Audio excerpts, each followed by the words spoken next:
start our discussion, I'm delighted to introduce David, whose book Brownie, A Decade of Color Photography has been called extraordinarily rich and vivid by The Observer, and praised for its ethereal and nostalgic warmth of all the photographs that are in the book. The University of Chicago Press called it the hot, lush, and specific photographs, noting how David's deliberate use of technical limitations pushes the boundaries of documentary and travel photography, resulting in images that are at once painterly and poetic. So, a lot of people ask me, why are we revisiting David's work from 40 years ago? And so 4 decades later, I think what's important to note is its experimental spirit and innovative approach still remains strikingly relevant to the photography we encounter in leading museums and galleries today. At a time when contemporary artists are once again embracing analog processes, unconventional viewpoints, and the power of serendipity, David's photographs speak to a renewal appreciation for the visual storytelling, unconstrained by technical perfection. The Brownie series stands as a celebration of artistic risk-taking, demonstrating how creative vision transcends its tools and inviting us even now to see the world anew through chance, abstraction, and poetic transformation. That's the introduction, okay? So, David. It was a very nice introduction. So where shall we start, David? We'll start with the cover image, which is, so this is from Mexico. I think it's 1982 or something, but it represents the body of work that you're going to see inside the book. It's really, let's go back to the beginning. I started experimenting when I was still in university, in the art department, through photography, with different forms of photography. And I actually brought the first Duoflex camera that I bought at a yard sale in Connecticut for 25 cents in 1975. So that's how it all started. As the project progressed over the years, I would constantly go to thrift stores in New York City, have a whole list, and walk down from the Upper West Side, Upper East Side, South, and purchase everyone I could find, every model, every type, and I have about 15 of them. This came out in 1947. A little history, it was the next generation after the Kodak Brownie camera. This is called a Duoflex, and this is where you look down through the top, and it kind of mirrored the best professional camera at the time was a Rolleiflex, a twin lens Rolleiflex. So it allowed the average person to act like a professional photographer. I think at the time a Brownie camera maybe cost $1. This cost $2 to buy. Anyway, I'm regressing a little bit. I started out experimenting with the camera in black and white, because I had use of a darkroom for the first few years. And then when I came to New York City after college and started to live and work in New York, I didn't have access to a darkroom for a number of years, so I switched to color film. And in 1979, I started this whole series of photographs which are in the book. And it was really an exploration of composition and color, and how to use the square format. Nothing's been cropped or anything, it's all full frame, and how to use the limitations of the camera, because it does nothing. It's a fixed focus lens. That's not a very good lens, but it's fixed focus, so it focuses at maybe 12 feet. That's what's in focus. And it has one shutter speed and one aperture, meaning that's it. It's a snapshot camera. So, yeah, we can start to move along. This is a picture of another camera. And then, I guess now I'd like to talk a little bit about how you come to this camera and what were your influences, please? Yeah, so my main influences with this body of work was not photography, but it was painting. And it was all about color, so it was Matisse and then primarily Pierre Bernard, who often painted in a somewhat square format and there was often foreground, midground, and background, and how that was used within the frame. In the 1960s, my parents had a subscription to art books about famous artists from the Museum of Modern Art, and it was in the library at my home when I was a young person. And there was I actually brought it here today, I can show it later, of Pierre Bernard's work. And it really, I loved it, So when I started to work in color, I kind of referenced back to the artists of that era as opposed to any type of photographer.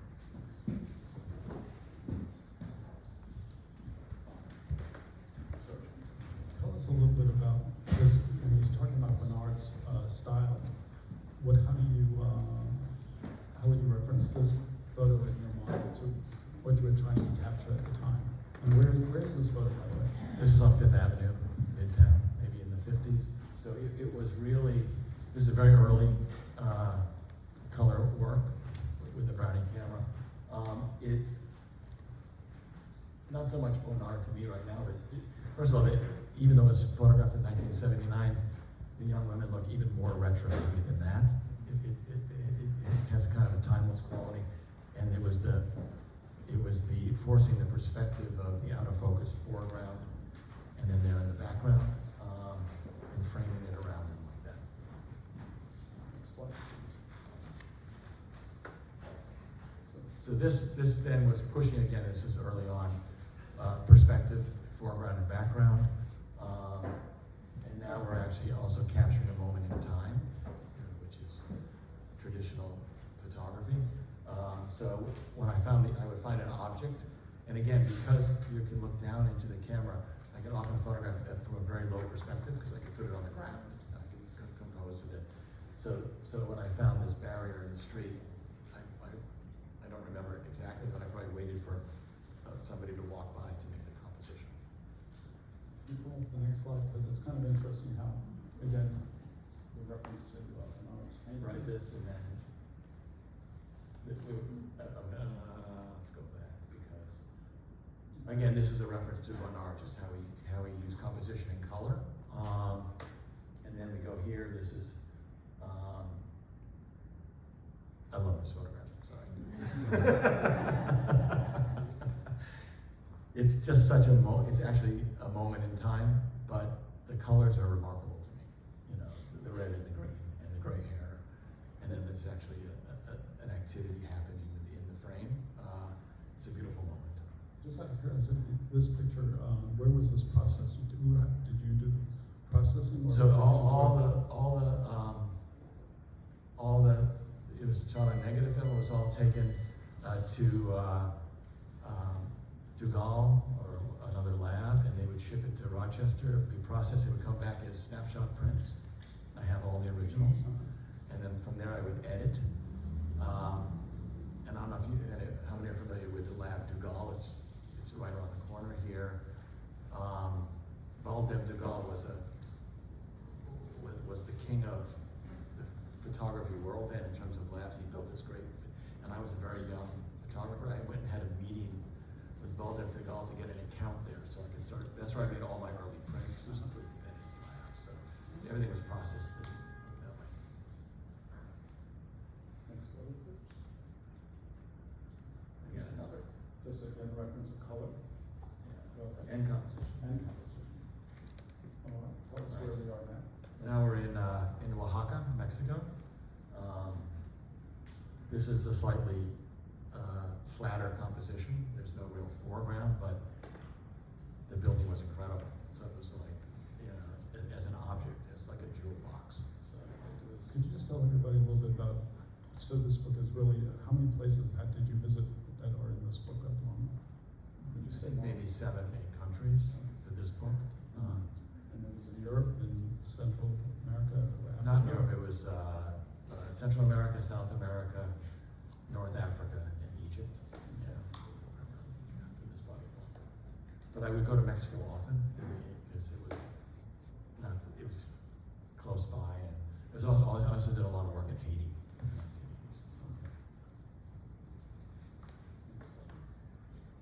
So this is an interesting juxtaposition with the next photo. again, I wasn't referencing Bonnard when I was doing the work, but when we went back to do research, we found examples of his paintings that kind of mirrored some of the images that I did. What's interesting about that, I find interesting about this photograph is the straight lines and the colors, and then all of a sudden, this horizontal blue, which is so typical of, this is Cuba? This is Mexico. Mexico, okay. So, just talk a little bit about that, what it was like walking around Mexico taking these photographs. It seems you took quite a bit of. A lot of walking. So primarily I would work with the Brownie because it was a set aperture. In the middle of the day it was too bright. So it would always be after sunrise for a couple hours and then before sunset. So middle of the day I would rest.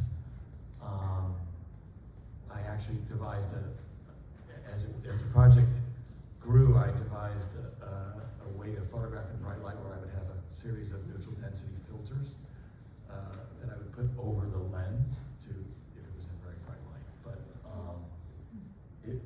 it was, yeah, it was just a lot of just walking around, just looking for situations. This is a particular favorite of mine. I love the composition of this. Yeah, I mean, again, this is early on. This is really experimenting with foreground and background and color. Yeah, this is a pretty special one.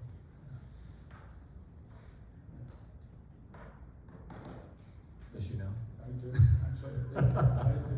actually, I cannot not look at this photograph and think of a photograph in my collection of Manuel Alvarez with the, also interested in that shape of the hoof, but David brings it right to the foreground, and there's something about that color in the red again, sort of like golden hoof that jumps out at these people in the back. And it's kind of interesting when you're going around, we were talking about this, like a lot of people have never even seen a camera like this. Can you talk about that? Like, you know, this camera that looks very simple and we take for granted today was a big novelty when he was traveling through these various countries. So, yeah, and I mean, and also by looking down, it kind of disarms everybody. They're not really stressed out by me being there. I can be right in the center of a scene. You're also not like holding it up to your face. Not holding it up to my face, and just to give, the hoof in the foreground is probably 10 inches away from the camera. And that's how close I was to the objects in the foreground. So the two guys in the background who came right out of central casting, right when I needed them, they were probably watching me and saying, like, what is this guy doing? Because traditionally in Mexico at this time, the average person's only relationship with photography was the professional photographer on a tripod with wet negatives, and you go get your portrait taken in the main square maybe or whatever. This was actually in the Yucatan in Valladolid, which is, I went back, this is 1981, I went back in about 2006 with a client. We were doing a photo shoot in Merida, which was nearby, to have lunch in this town because I had a memory of taking this picture. And we're in the main square, and it turned out at that time, everyone was driving around in very fancy cars. It was very fancy downtown and dining. Turns out it was the center of the drug trade in the Yucatan. All the drug I learned this after when I got to Merida. All the drug lords were hanging out in Valladolid. So it was interesting.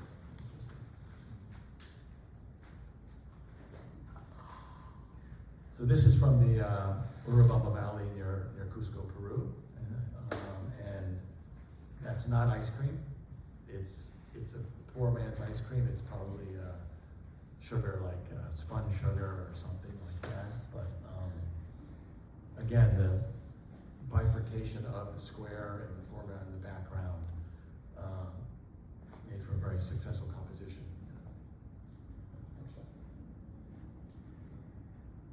Interesting too. Another Bonnard is just so you don't forget. and It relates more to this picture. Go back and forth. yeah, it's pretty. I mean, when we were looking at Bonnard paintings, we were finding these similarities in composition and color. And I just thought the juxtaposition is kind of a shame that we didn't put them next to each other. But right. Nonetheless, next talk, we come to the next topic. Yeah, so I mean, and again, I wasn't referencing Bonnard when I'm working, but you can see the similarities. This is from Luxor, from the West Bank in Egypt. That was probably my breakfast one morning.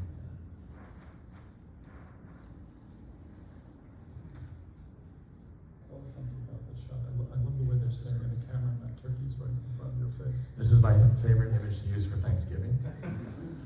So this is in Guatemala, in a town called Nahuala, and it's, again, I'm down on my knees photographing this family behind, but the turkey's in the foreground, and they have no idea what's going on. They're watching me photograph the turkey, but I'm actually taking their portrait with the turkey. So that's basically how it works. Again, we see the red, like we saw in the earlier picture, this big field of color that sits right in the center and captures your eye and sort of makes you have to stop and then go encompass the whole picture and go back and forth. It's something that I appreciate in these That's photographs. Again, this is another similar type of scene. This is on Lake Chapala in Mexico, in Jalisco State, and just, you couldn't set this up. I mean, I was probably drawn first to the watermelons, and then the young girl standing there by her bicycle with a red skirt. It's How many trips did you make to Mexico during that time? So this was like 81 to 86? 80 to 86 Uh-huh. for the Brownie. I mean, I've been in Mexico many times for other projects, but for this, probably 5 trips. 5 trips. Wow. Yeah. The color again, big field of color. Then we have this kind of nice geometry going on with the bicycle wheel, and I just love those shoes with the socks. Fantastic with the red again. Red seems to be one of your favorite colors, I guess. Again, an homage. It's also Goya's favorite color. Awesome piece. Yeah. So, but it's kind of crazy to think that during these years, when I didn't have a darkroom, I was traveling to different parts of the world with 2 of these box cameras only. I had Leicas, I had other cameras, but if I didn't have a darkroom, I wasn't using them at the time. And to plan a trip, make all the arrangements, go there, and try to create a body of work, was kind of crazy in a way. Did you travel with the Leicas as well at the time, or did you It started in 82 or 3. I started, then I had a darkroom again. I had both, so Okay. That's a whole other thing. So how did you decide, let's say when it came to a particular scene, to use the Leica or to use the Brownie? Like it was only black and white, so Okay. Brownie's only about color. So that was the differentiation. All right. It worked out really well because I never really shot the same scene with both cameras. I would either pick one camera. Excellent. So at some point, I don't know if it was 1983, the later versions of this camera came with a giant flash, with big blue flash bulbs, and I was able to procure the flash bulbs. And this is the first image in this presentation where I actually use a flash along with available light. Can you do me a favor, just talk a little bit about the technical constraints when you're using a flash in a daylight situation? I mean, right, this is a daylight situation. It's daylight, so it's very bright. So again, I'm using neutral density filters to manage the light in a limited way. But Out of curiosity, what were the big challenges using a camera like this? Like, what did you find the most challenging aspect of? Because you use a very limited camera, and you're getting these amazing images, and really focusing on color. What is the thing that, how do you manage that? I'm just kind of curious. well, I accepted the parameters of the limitations of the camera and learned to work with them in a positive way. It wasn't.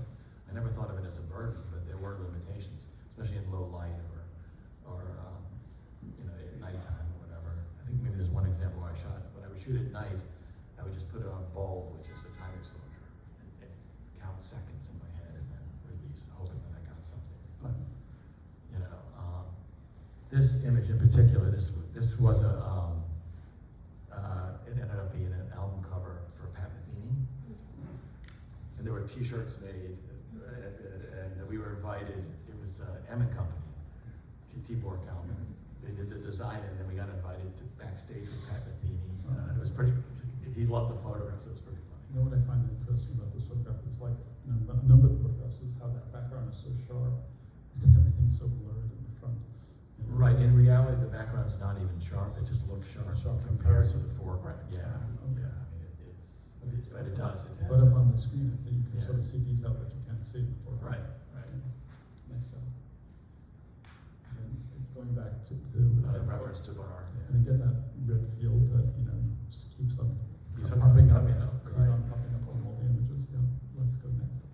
And this is why we So this is chose that one. this is the example. This is Day of the Dead in Oaxaca in 1980. It was a 10-foot skull in the middle of the main square, and this is a time exposure. So this is an example of how do I photograph at night when this is my only camera I have, and to create an interesting And it's image. also, that's a really interesting image. Can you tell us a little more of what's going on there? It's just candles were lit, or people come and give offerings, and I've never seen this again in Mexico. Maybe you guys have. With such a large skull, but it was pretty unusual at the time.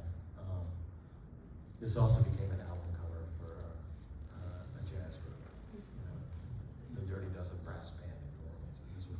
And the name of the album was Voodoo. So they used this.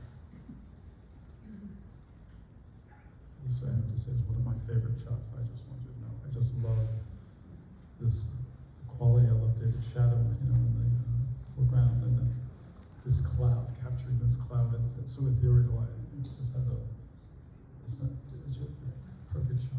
I have to say, it's one of the Thank you. great. No, so this is where I was at sunrise. I'm walking on a beach in northern Haiti, Cap Haitian, and I came across the wall, the shells, and the cloud, and my shadow, and I went to take the picture, and the young woman walked out the door.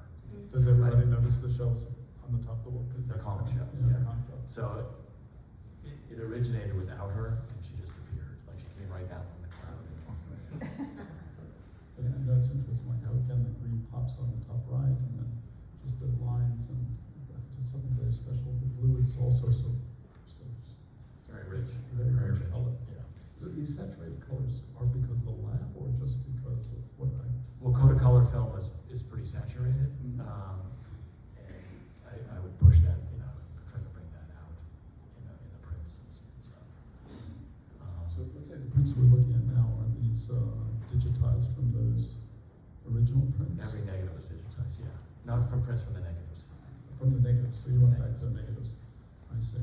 And so what were the challenges of doing that to bring it forth to the book? Oh, it was a lot of work because the negatives, this is processed like a dime store processing in Kodak from 40 years ago, so there was a lot of damaged negatives. So my poor assistant Amadeo, who does all the retouching, some of them needed a lot of work. No, he's not here, I'm just Mark knows. But yeah, he had, some of them needed a lot of work, some didn't, but yeah, just to bring them back to their normal state. Okay, thank you.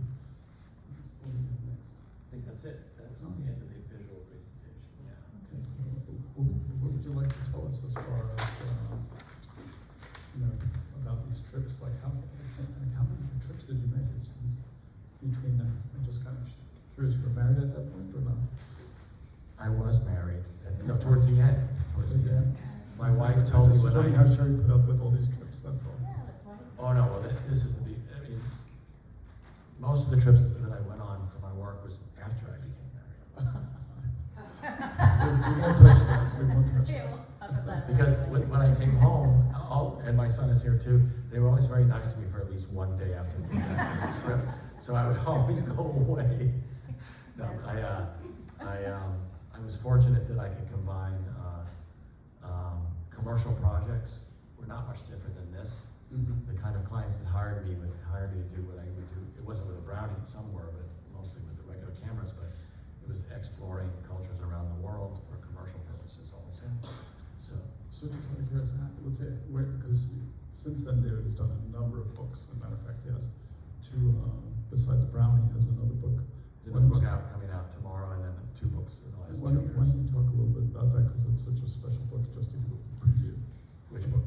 Barclay Henry. So there's a book, it's also published by Hermer Verlag, about my mentor and my professor in college in art was African-American artist named Barclay Hendricks. Maybe some of you have heard of him. Did anybody happen to see the show at the Frick when it was, and everybody, it was an amazing show. And actually, tell me a little bit about your story, because I think it's a really interesting story. Yeah, so I went to Connecticut College in Atlantic, Connecticut. When I went, there was, it had a large art department, but nobody there was no professor of photography, so I was passed around amongst all the painting, the sculptor, professor, whatever. And before my junior year, there was a new young professor had just come. He was 29 years old. His name was Barclay Hendricks, and I approached him to see if I could study with him independently the next semester. And we ended up studying one-on-one for 4 semesters. I didn't know how great a painter he was at that point even, because we studied. The secret of Hendricks, which is being made known more now, is that he was never without a camera.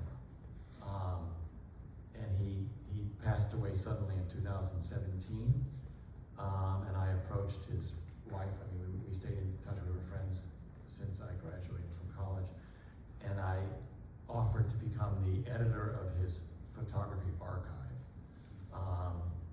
which turned into a giant project because a lot of work he did was not fully edited. So over a 6-year period with a staff of 2 people and myself, we created an archive of 15,000 images for exhibition.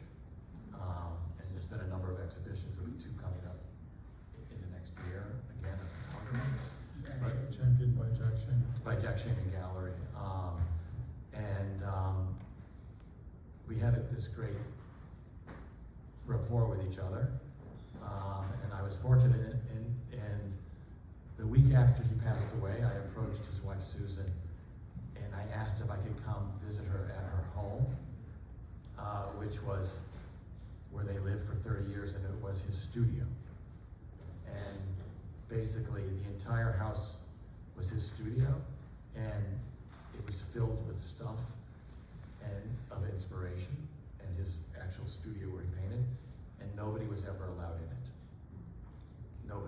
Nobody ever saw his studio on the side. And that when the book comes out tomorrow, you will see the creative mind in chaos. That's a voice I can see. It's pretty remarkable. And David captured it in great detail, and really, because of his connection.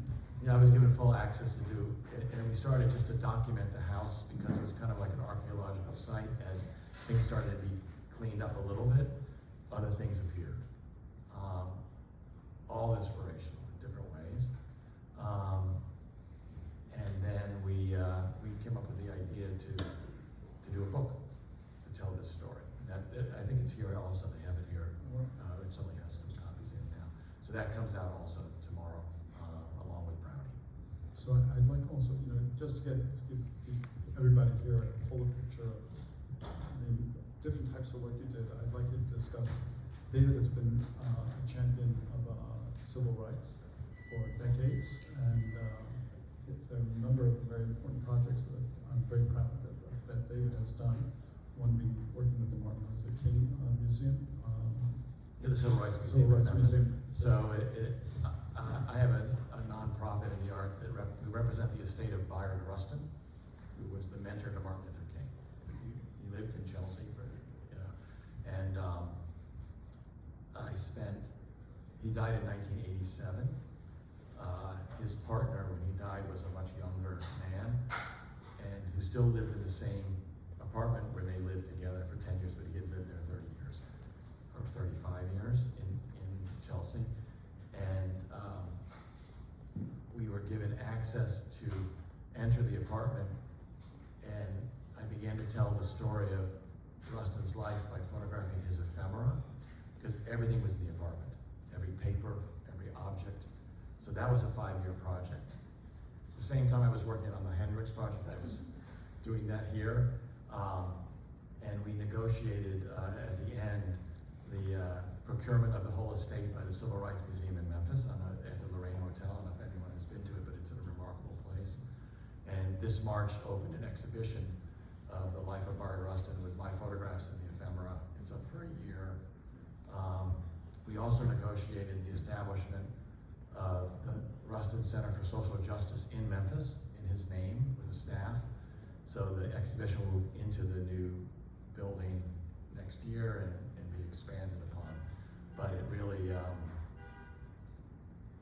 it was a very important project for me, in terms of getting this man known better. There's a movie out, if you haven't seen it, a fiction movie it's called Rustin on Netflix, that he planned the March on Washington. City's really known for to the public. He planned the March on Washington in 6 weeks out of an apartment in Harlem with a phone bank. I mean, it's remarkable what these people did. And his disciples, the young people in the movie that worked with him, a lot of them are still alive. And a lot of them look much better in the film with young actors. they'll say the same thing, but they're still carrying on his name and stuff. So anyway, that's another project. So in the 10 years I know you now, maybe a little more, so let's say going back to the Brownie book, how do you explain all these different what's the word I want to use, but different styles? Because there are a number of different styles, and one thing that is consistent, when I met David, I kind of coined the term for him as the photographer of the human experience. And one thing that is consistent that we see here in these photographs of the civil rights, the work that you did with Barclay, and many of the other works that I personally know, and books that you've done, I don't know how many books now. What is it that, like, the overarching theme through your work that you could describe, your feelings about what ties it all together? I'm curious. So my main theme that carries through all the work doesn't seem to be in vogue right now in our country with politics at hand, but it's about multiculturalism, inclusion, and exploration. And but I was very fortunate that I had a vocation that allowed me to travel all over the world and then come back with something from it, to interact with different cultures, but also to document them at the same time in an artistic way. So for me, it was a win-win. You know, because I was a successful photographer, I got sent on many assignments and was able to do that. But and even with the commercial work, it was like, they were like grants, because I was paid a lot of money to go photograph in remote places, but I would come back with portfolios of my own work. One of the things that, having looked at quite a bit of David's work over the years, is the amazing interaction that you're able to establish. David speaks a number of languages as well as Arabic, right? And of course Spanish and a number of other languages. But this ability to sort of connect with people on the street level and every level, where a lot of photographers are focused on, let's say celebrities and people of stature, or whatever they think their stature is. And David's pictures has always sort of resonated for me as connecting with the person on the street.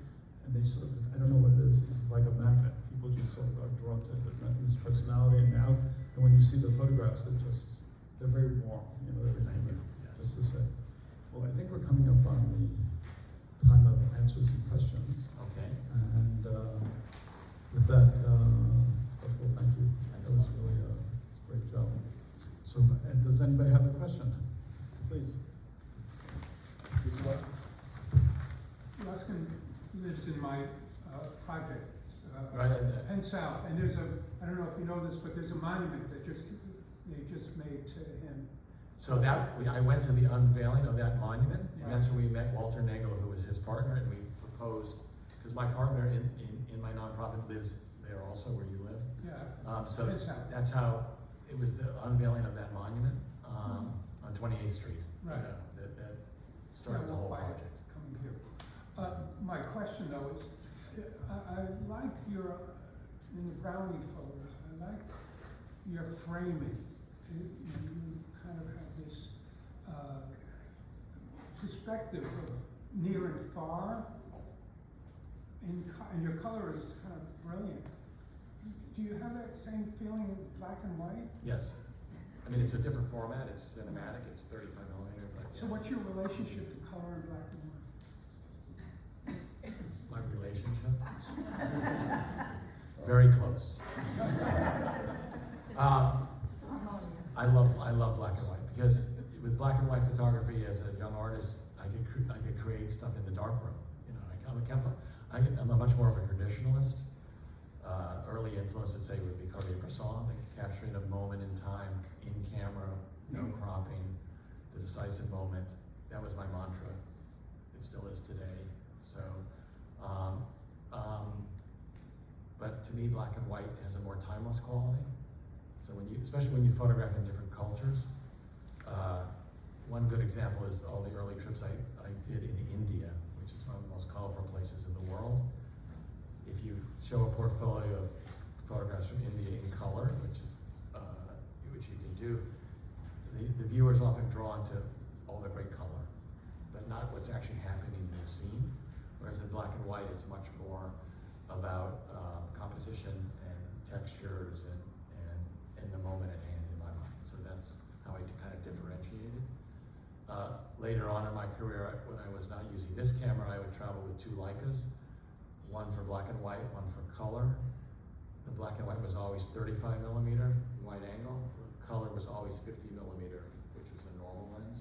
That was the way I could differentiate. And 80% of the time I was shooting black and white. But every now and then I would do color, kind of along the lines of this. If I saw something very color, if it was about color, I would photograph in color. Yes? I know you work in black and white, so I'm curious, what was the lens, what's the focal length of this lens in the Brownie camera? The Brownie is like a 50, it's a 50 millimeter. I mean, I don't know the exact millimeter. It's equivalent to a normal lens, yeah, 50. Okay. Because the thing that seems striking to me is the level of abstraction in this work, and I wonder if you could speak to that. That was did you go to this with that, or that was what emerged out of this work? No, that was the early experimentation was how to create abstraction between a foreground and a background, and also where the foreground is always blurry, it's always out of focus because there's no depth of field, you can't focus on something sharp. So yeah, that was a major challenge with this body of work, was how do you push that, keep pushing it. Also, your other work is much more traditional in the sense of the way you capture people, Right. more photojournalistic, and this one I only saw the people are cut off, they're not as, revealed, except for that one shot, the long shot of the lady in the doorway, for instance. That has something to talk about where you were positioning the camera. You know, also using this camera, it's a different way of focusing on a scene. This camera doesn't actually focus, but it's composing on a scene because I'm looking down. Camera's generally lower in the plane, and it can go much lower because I could get down on the ground without having to lie down. I mean, when I photograph with a 35 millimeter camera, and I've done this often, I literally have to lie down on the ground to compose, whereas this I didn't have to. So it gave me a lot of flexibility from the waist down in terms of height, from say 3 feet in the air to ground level, to make different types of composition which seem abstract because most people didn't use this kind of viewing, so you never saw pictures like this. And when we did research for this talk, we kind of discovered that there's really no large body of work ever done with a dual flex camera, except for this body of work. I mean, I didn't even think about that until we went to prepare for the talk. So it's pretty special, and this camera was produced for almost 20 years with different models, until they discontinued it. So. And one last question, and I won't say anything else. I'm just wondering about printing. Have you printed these larger than what's in a book, for instance? Because scale, of course, is a big factor in how Yes. to see things. So for the exhibitions I've had of this work, the large size is 40 by 40 inches. So it becomes very painterly. So the out of focus areas really become blurry, soft, I would say, and colorful. So we generally print in 2 sizes, 15 by 15, which is a 16 by 20, and 40 by 40. Thank you. And this is the first few minutes, so you might talk about why you chose Brownie at that time. I'm curious to know what brought you to Brownie and why did you focus on these projects with that? Yeah, it just started off as a young photographer who happened to go to a yard sale and find a camera for 25 cents, and then found, because the film itself, it was a different spool size. It was called 620, not 120, and it was hard to find the film even at that point, you know, even in the 70s, because this was already obsolete. So it was a challenge, I guess. It became a challenge on how to use a camera this simple and limited to create interesting compositions. Right. So you started as a kid with this camera, and you kept it always in your... No, I started I was 20 years old, or, you know, I call that a kid. a kid. I actually started photography when I was 8, with Instamatics and all that stuff, but at this point. But with all seriousness, I was just thinking about this, with this camera, like, so here you're in your early 20s, and how do you feel, like, say, compared to the iPhone today, you know, that people are just picking up and shooting it from all different distances? Like, what's your thoughts on that? I'm just curious. I have a lot of thoughts on that. A lot of thoughts, all right. So traditionally with cameras, up until the digital era, high-end cameras, the way you sold a high-end camera to commercially to the general population was by showing a famous photographer taking a war photo or whatever, and everyone emulated that and they wanted to be like those photographers, so they would buy it. When digital came in, it was all about megapixels and, you know, things that you could do with the cameras early on. And I was very late to doing digital work because I stayed with film very late in my career. What year? I'm just curious. 2009, professionally we switched, but not 2012 maybe for my artwork. But the ability now for everyone to have a camera in their pocket, which is an iPhone or a Pixel, whatever, I don't consider this completely photography. This is capturing, which is what these cameras were for the general public. It's a way to capture memories. It's a visual diary of your life. As you can see, all of you probably have thousands of photos in your pocket right now. You wouldn't consider them all fine art, but they're a way to capture a memory. That's what these cameras were produced for. So I'm not that enamored with using the iPhone for fine art for myself. I'll do it if I have nothing else around, if I need to. It's decent quality, but I wouldn't use it unless I didn't have a camera around and I wanted to take a picture. I see there's a question over here. Okay. How many years was the Brownie project? The color work was 10 years. It was 79 to 89. And you stopped because they didn't make any film, or you felt that you have totally pursued all the things that you had wanted? It was harder to get film, Yeah. first of all. My last Brownie picture was taken in 2002. I had bought film up before it went out of production and froze it. So I came across some rules, and I went out again, you know, a decade later and took some pictures. But at that point I had moved on. I had had a number of exhibits. I felt like I had, You mean based on the Brownie? yeah, the Brownie work itself. So I was moving more into doing other types of I work. see. Thank you. Yeah, so, how many, we get 12 shots to roll? 12, yes. Okay, were you also experimenting with double exposure and different things during, over the period of time that you were doing this? Because some of these look like the one on the covers was beautiful, and it looks like you could have rolled it and rolled it back too. Yeah, no, there was the only double exposures, and I have some in the collection, are by mistake. Okay. It wasn't premeditated. You have a question over here. Yeah, so I mean, with iPhone, you could take that 30 times, slightly different each time, very easily, and choose the best one. How often were you taking the photo multiple times, or sort of getting it on the first try? That's a good question. With basically with all my work, it's usually once. I mean, you know, it's not click, click, click, click, click. It's nothing like that. Yeah, so. Yeah. So it's all about the prep work. Yeah, I mean, the girl with the cloud coming through the door, Right, that was- she had to come 50 times through. We did it. We spent 4 hours. It's all counting the moment. That's a large part of what this body of work is, the serendipity of the moment. Yeah. And it's like, how does one become ready for that moment? I'm kind of curious because there's so many wonderful moments here. And what is that like? You're walking around for hours and then all of a sudden you stop and then you say, "Whoa, that's the moment." You know, how does that happen?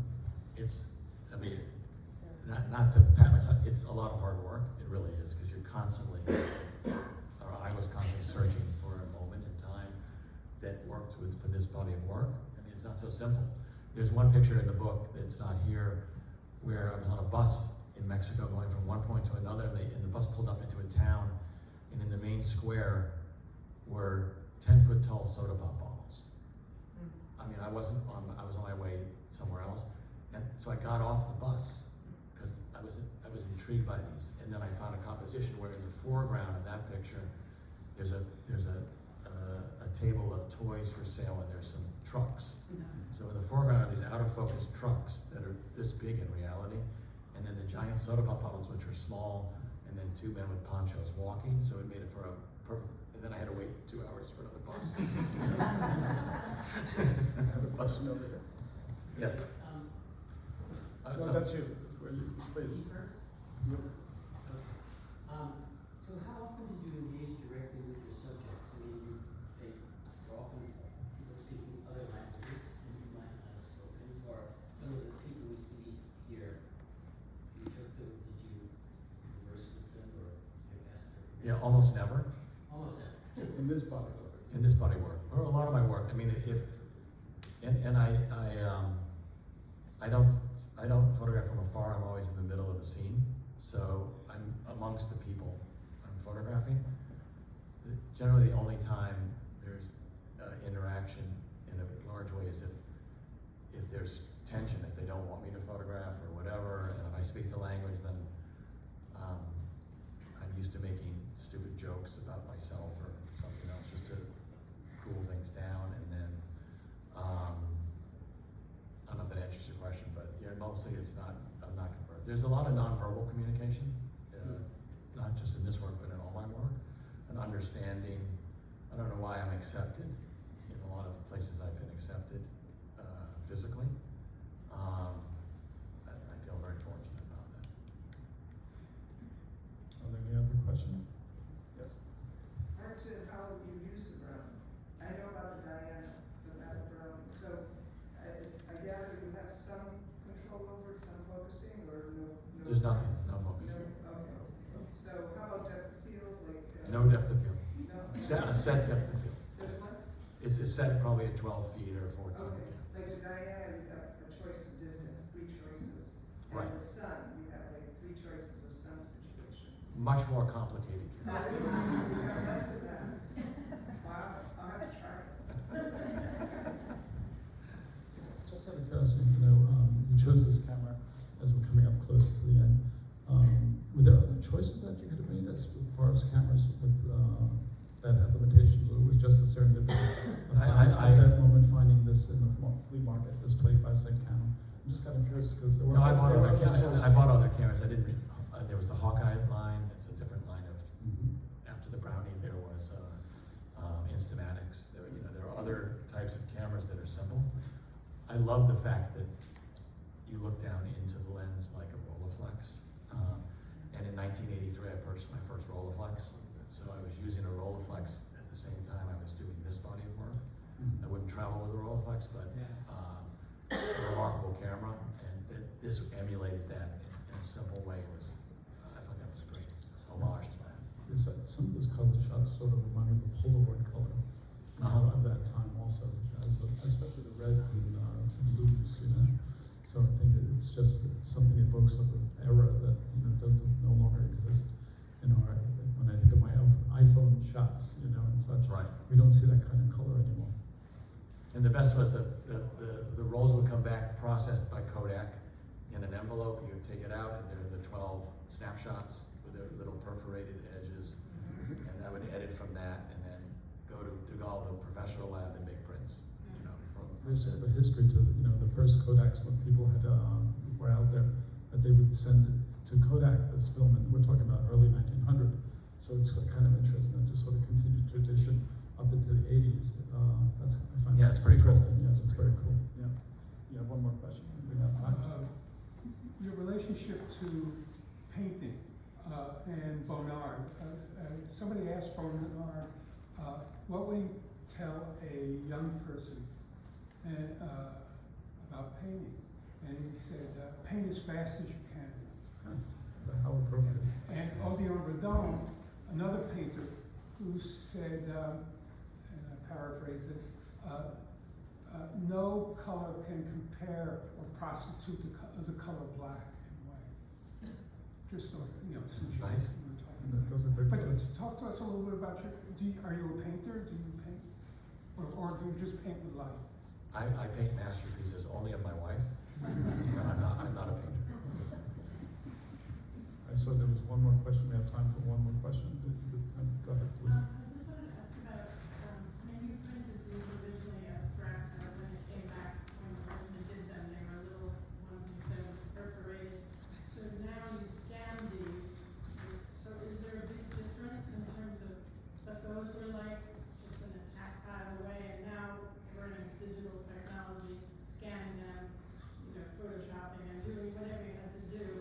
Did that take it, especially in color, to another level for you, or dimension? It didn't take it to another dimension, but the processes we use now are far superior than what we had. I mean, all the early prints, and I made hundreds of prints in the early '80s at Dougal. They all faded. You know, they weren't great that way archivally. So the way we do it now is obviously we can go in and, I mean, they would spot the prints if they had dust spots on them physically. You know, we do all that in Photoshop now, and the prints we make now are inkjet. They're not C prints. They're not type C prints. So I think it's really improved the process. We have much more control over the color, you know, making rich colors and all of that now. David, I want to thank you for